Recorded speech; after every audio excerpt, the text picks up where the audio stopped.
Before I came to the spiritual cleansing sessions, I used to be a young person that was very depressed about life. I used to hate myself and have a lot of insecurities about the person that I was.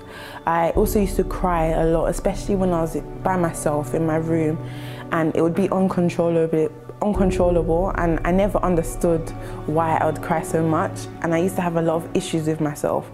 All of these feelings and all of these problems for me was something that I just bottled up within myself. I never really liked to show what was really going on the outside to my friends or to my family. I used to just cover it and just carry on and pretend everything was fine, but deep down I was feeling certain things about life and about myself that no one else knew, and this would eat me up from within.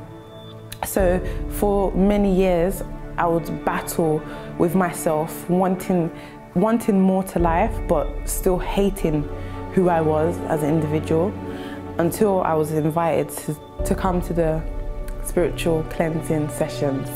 Once I started coming to the spiritual cleansing sessions, for me at first it was completely new. It was like nothing I had ever seen or heard before, because what I was learning from the advisors really made me think about myself, and that I didn't have to feel like this about myself, or I didn't have to suffer like this.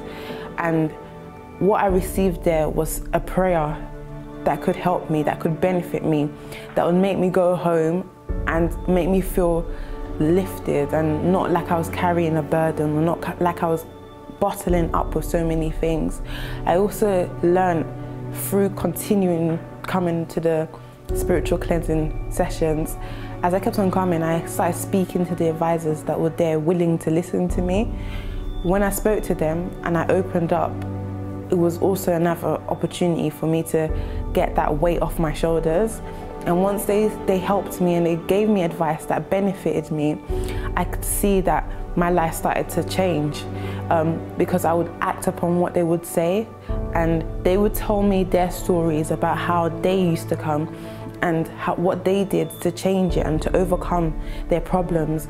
And these are the things that I took to myself to act upon and work on towards myself. And once I started acting little by little, it wasn't overnight, it wasn't in a month, but it took time. It was a process, and in that process I began to become stronger in my mentality. For example, it wouldn't allow me to be in my room and cry anymore, because I started to see my life in a completely different aspect, and I started to have a more positive energy towards my future and towards myself, most importantly. And it was through the spiritual cleansing sessions, because they opened up so much for me completely.